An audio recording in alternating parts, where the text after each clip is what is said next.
ताज्या बातम्यांसाठी ABP माझाला subscribe करा आणि बेल आयकॉन प्रेस करा। भ्रष्टाचाराची कीड फोफावत चाललेली आहे। पाहावं तिथे भ्रष्टाचार असं म्हणून आपण याकडे दुर्लक्ष करतो, पण अशा लाचखोरांना आपण गजाआड पोहोचवू शकतो आणि ज्यासाठी गरजेची आहे ती थोडीशी हिंमत आणि जागरूकता। आणि त्यासाठीच 9 डिसेंबर हा दिवस आंतरराष्ट्रीय भ्रष्टाचार विरोधी दिवस म्हणून साजरा केला जातो। भ्रष्टाचाराबद्दल लोकांमध्ये जनजागृती करणं हा त्याचा मुख्य हेतू आहे आणि त्याच विषयीचा हा स्पेशल रिपोर्ट।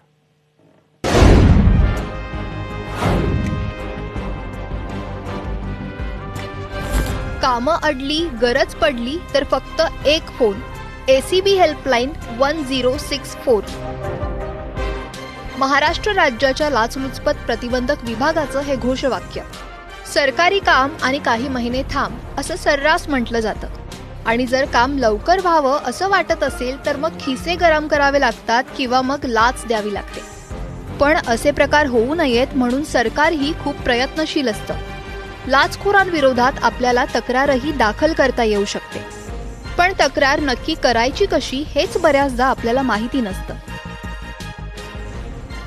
1064 ही हेल्पलाईन महाराष्ट्र लाचलुचपत प्रतिबंधक विभागाची आहे।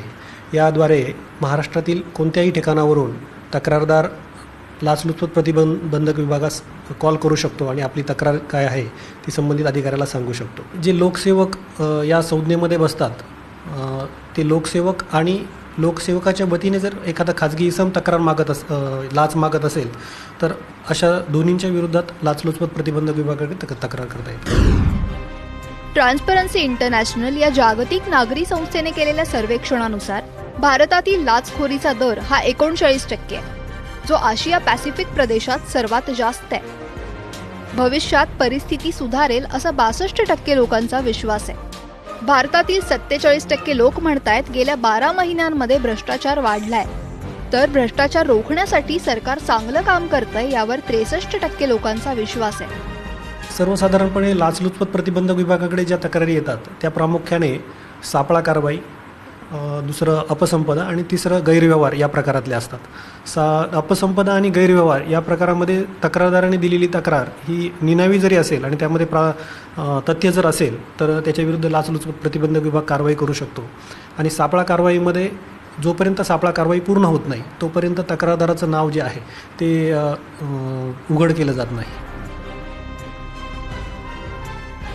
नागरिकांनी केवळ भ्रष्टाचार वाढला असं म्हणून केवळ गप्पा न मारता भ्रष्टाचारी लोकसेवकांवर कारवाई होण्यासाठी टोल फ्री क्रमांकावर तक्रार करणं गरजेचं आहे। कुठलंही सरकारी काम हे लाचेशिवाय होणं हा आपला हक्क आहे आणि त्यासाठी लाच का द्यायची यासाठीच लाचलुचपत प्रतिबंधक विभाग हा कार्यरत आहे। भ्रष्टाचार मुक्त आणि पारदर्शक कारभार करणं हे राज्य शासनासोबतच या विभागाचं धोरण आहे, पण असे प्रकार रोखण्यासाठी आपल्यालाही पुढाकार घेणं तितकंच गरजेचं आहे। कॅमेरा पर्सन कृष्णा खापरेसह मी अक्षरा चोरमारे, एबीपी माझा, मुंबई।